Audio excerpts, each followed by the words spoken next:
while we're on the subject of the Vatican, their astronomers, their telescopes and technology called Lucifer on Mount Graham in Tucson, Arizona, that's there to study the stars in the sky, potentially have a portal there, and expecting our space brothers to come and manifest them down. We can look at other astronomers, other people who work in Rome, other fathers, and what they have to say about this potential alien encounter. Again, this is not something that they believe might happen. They are actively planning and carefully trying to educate others when this does happen and what they believe about these creatures.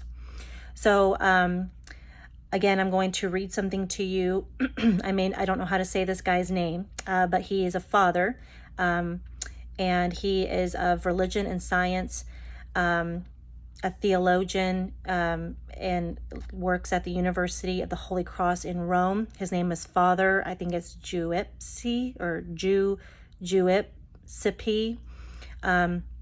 He explains how we could actually be evangelized during this contact with spiritual aliens, as every believer in God would, he argues, greet an extraterrestrial civilization as an extraordinary experience, and would be inclined to respect the alien and recognize the common origin of our different species as being from the same creator. According to this father, to this man, this contact by non-terrestrial intelligence would then offer new possibilities of a better understanding the relationship between God and the whole creation.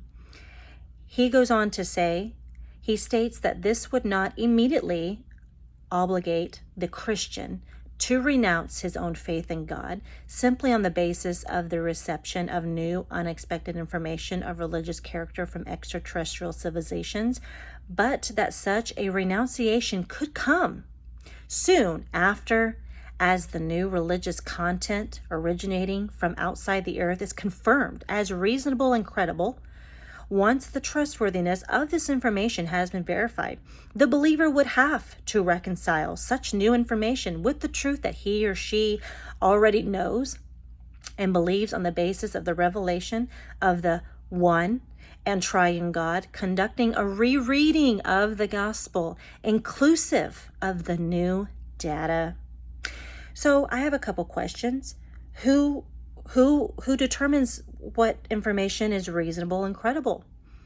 And who determines that once it's validated, who's going to validate it? Who's going to tell us that it's credible and validated and that it's okay now because it's okay, and so it's been validated and accepted, and now you must renounce what you've known previously. And now we must be inclusive to the new data. And you can see these word plays. We see a lot of words being used now of equality, inequality, and inclusivity, and various other subjects or various other cultural things of the day. And you can see how these word plays you're getting used to. Oh yeah, we got to be inclusive, and oh yeah, equality. And not that these things are necessarily bad, but the extreme push of these kind of word plays in your mind. So when you now have these new experiences, this new data, this new stuff coming down, you can see how it's, oh, we must be inclusive. Oh yes, equality. Oh yes, no, do not discriminate. And, again, not that any of that's bad. I'm not encouraging that at all, discrimination or whatever. But I'm just saying you see these words specifically being used more and more and more to get us to think a certain way and be programmed with these words to accept new things that may not be aligned with the truth of, quote, old, right? So you can see how this more complete ET gospel might de-emphasize the significancy or modify our understanding of salvation through Jesus Christ as discussed. And, on and on it goes. So this also was said, while Christ is the first and the last word, the Alpha and the Omega, spoken to humanity, he is not necessarily the only word spoken to the universe. For the word spoken to us does not seem to exclude or equivalent word spoken to aliens. They too could have their own logos event. Whatever that event might have been, it does not have to be a repeated death and resurrection if we allow God more imagination than some religious thinkers may have had in the past. For God is omnipotent, is not restricted to one form of language, the human. So again, and this was from another person that works in this field that has to do with the Vatican and that religious institution.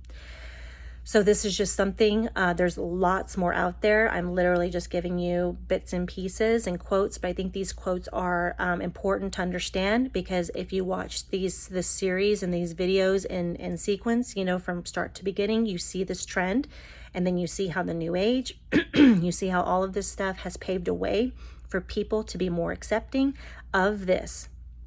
But if you understand and read what we've read about before, that these are actually demonic entities, this is going to pave the way to the Antichrist. You're going to see false signs and false wonders. It's going to be a mass deception. It's going to play with people's minds, and you have to be prepared to stand on what you believe. Who are you? What do you believe? And are you going to stay true in here? Or are you going to go after what other people are thinking, what other people are telling you to do, and what culture tells you to do? Our whole society has been built on accept this, accept that, accept this. It doesn't matter if it's not true.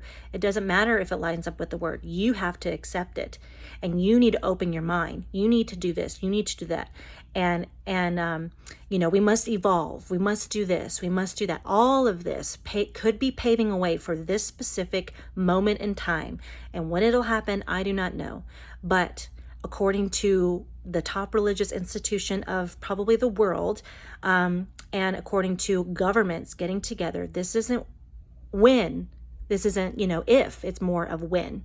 So I hope this has helped you.